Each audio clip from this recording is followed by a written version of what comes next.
Good morning, everyone. I'm Star Connor, and we're at Art in the Loft for In the Kitchen with What's Cooking with Miss Katie Wolf. And today we are celebrating the Kentucky Derby, and it's a lot of things here. So, what do you have here? Well, the Kentucky Derby is full of tradition, and so we have a lot of the traditional foods, and so it's really important. People start out early on Derby Day. They will have an early morning brunch, then they'll go to the track, and you want a good meal in your stomach before you go to the track because everybody drinks mint juleps.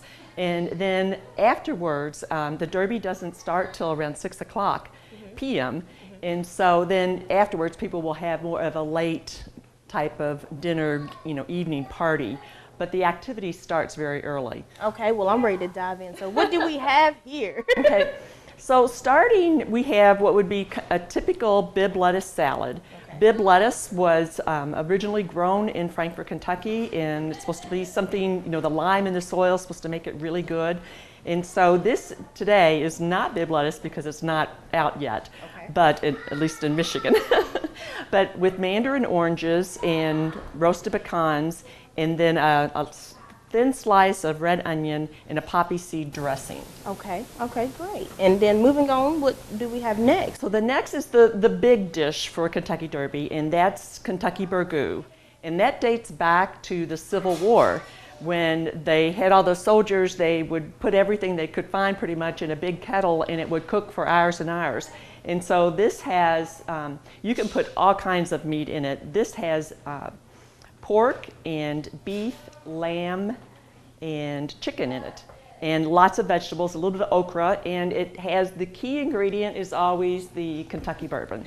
It's typical that they would eat it with cornbread. This cornbread has a little bit of snap to it. I put a little bit of hot sauce in there, so everything with the Kentucky Derby, you're kind of kicking it up a little bit. Okay, so I guess we're going to sample some things right quick before we move on to the next. I think I'll take a bite of this salad. All right. I'm going to get a little piece of everything. And while she's tasting that, these are pretty much typical ingredients that you would serve with burgoo. You'd have your hot sauce, your A1 sauce, and your Worcestershire sauce, and salt and pepper. And so that's something that everybody kind of doctors things up their own way. I think I'm going to doctor it up with every little one of them. I like things spicy. Okay. So I'll doctor it up with both, well, all three. Of course, A1. Are you a 57 girl too? I like pretty much everything. Okay. If it has a little, I like things with a little bit of heat to it. Okay. All right, well, I'll give it a stir and I'll give it a try. That's really good. So this is cooked, the meat, before you add any ingredients, the meat cooks about 3 hours, and then the dish beyond that cooks for another 4 to 5 hours. Some people cook it for the full day. So this was being made while most of you were sleeping last night. Okay. For you Michiganders that want to join in with Kentucky Derby.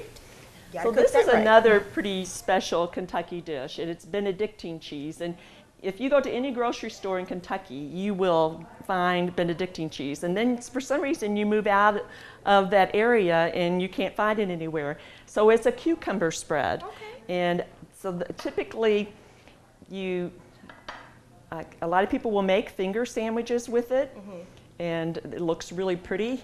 Okay. The other thing that my family loves, the grandkids in my family, I don't have grandchildren yet, but the ones that do have grandkids, they love it with pretzels, little pretzels. They go crazy over it with little pretzels. And so we'll just slice this. Okay. And then I'm going to leave this for the birds. And let Star spread those, and then we'll Okay. make a couple finger sandwiches. And you can actually even slice them again if you'd like. Okay. But So proper etiquette. I know there's an etiquette. Do we spread on top or like just like this, or is that too much? you want to put enough on there because it's a light flavor. This has, the ingredients for this is cucumber, onion, 2 containers of cream cheese, 8 ounces, a little bit of garlic powder. Okay. It also has a little bit of, I never say this, Worcestershire. Worcestershire sauce. I can never say that word. Okay. And a kick of Tabasco. So and a little bit of salt and pepper. So those are very lightly. You go light on it because you want to keep it a fairly light taste. And then just a little tip of green food coloring. Okay. So the big thing if you're making this recipe is there's a lot of water in the cucumber, and so you need to make sure you get the seeds out and then you drain that, or else it'll be runny. So this consistency is really important. Okay. So, okay, so typically, let me see, let me see. I have to watch you, don't I? So let me cut up another one. What you would do is put these like 'em. this. Okay. So you can make a triple decker. Okay. Okay. And then, so you have the spread in the center of them. Okay. Okay. Great. All right. But I like it like that, so I'll try it like that. And Pretty good. Yeah. I put the spread on top, but it was still delicious. Okay. All right. So what do we have next here, Katie? then this is the part that a lot of people really look forward to. And so we've got, you always, Kentucky Derby with strawberries dipped in chocolate, or, that's pretty much a must. And in Kentucky, the strawberries are just coming up, so it's good time to, so you just dip them in. So you want to make sure that you get the big, best strawberries that you can find that are tasty. And then you also want to make sure that they're very dry, because if they're not dry, the chocolate won't stay on them. Okay. And you just leave the stems on and dip those in. Set them out. So good. So normally you would do this ahead of time, but we wanted to demonstrate it. And so the other thing that we have here is, this particular pie is called the Run for the Roses pie. And that's what the Kentucky Derby is known for.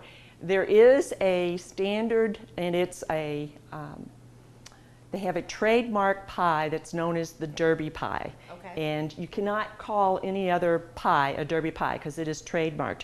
So this is a very close recipe to that, but it's called the Run for the Roses. And one of the key ingredients, again, is the Kentucky bourbon. Okay. It has pecans, chocolate chips, butter, flour, sugar. All the ingredients are right here. You use a ready-made shell, 2 eggs, a little bit of vanilla, and here's the flour and sugar in here. So growing up, was this one of your favorite things, cooking with your mom? Oh, well, my mother made pies like you wouldn't believe. So every kind of pie, fruit pies, apple pies, pecan pies. But Kentucky Derby, really, we only ate it around Derby time, and partly it's very rich. Okay. And so you have to, spend the rest of the year working out so you can eat it again. Right. And let me slice a piece here for you. So a lot of people will eat this with a little bit of ice cream on top. Mm-hmm. It looks like it's set up really nice here. So if I gonna step out of here. Nothing like leaving the camera. You're not on me anyway. Yeah. I do have whipped cream. Do you want me to get it out? That spray kind. I was like, that was $1. Nah, it's fine. I have ice cream too. Oh, wow. So that, Okay. and you will want to try a piece of this. Okay. Well, I guess I'll dive right in and try a piece. That is very good. Yeah. Okay. I don't know how you can mess up a Derby or a Run for the Roses pie. It's pretty good. All right. So Katie, what do we have here? So the mint julep is the classic drink for Kentucky Derby. And in fact, for a lot of brides in Kentucky, one of the favorite gifts is that people give them their mint julep cups. And so that was 30 years ago when I got married. We got our set of mint julep cups, and that's what we're using here today. Okay. So the trick with the mint julep is that you want the glass, if you can see it's frosted here, you want the glass to be as cold as possible. You use shaved ice and fill it to the top. And then last night I made a simple syrup out of just sugar and water, and then with a cup and a half of mint that was chopped up so that you get that minty feeling. So this is the simple syrup. And so you add that simple syrup, and then you put a jigger of Kentucky bourbon. And there you have it. A little messy, but you have it. So this would be the Kentucky drink. If you're not interested in the bourbon, you can always sneak some tea in there. Right, a non-alcoholic beverage. Okay. This is pretty much, and it is strong, and so you want to drink it slow, but it's delicious if you make it right. Alrighty. Okay. Do we have anything else today?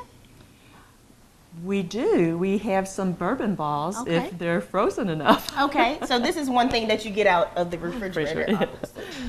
So, coming back to the desserts, we had to wait because this has to be a little bit frozen, correct? It has to be very, very cold. So you make the dough out of confectioner's sugar and pecans and butter and vanilla, and then you get that as cold as possible, and then you make you shape them into the balls, and then those have to be frozen again or really, really cold. Okay. And then you dip them in the chocolate. And so the classic bourbon ball, another key ingredient is the bourbon. And then you dip them in the chocolate, dark chocolate preferably, and you put a pecan on top. So you have to taste one of those. Okay, I sure will. They're one of my favorites. Great. That's amazing. But you have to like bourbon. Right. And, It's pretty good. Yep. And so that is another Kentucky classic. I think right now, if you use this as a spread for your Kentucky Derby party, you'd be pretty well set. Well, that's right. So all you Michiganders, welcome to the Kentucky Derby. And don't forget to tune in every Monday for In the Kitchen on What's Cooking with Star Connor.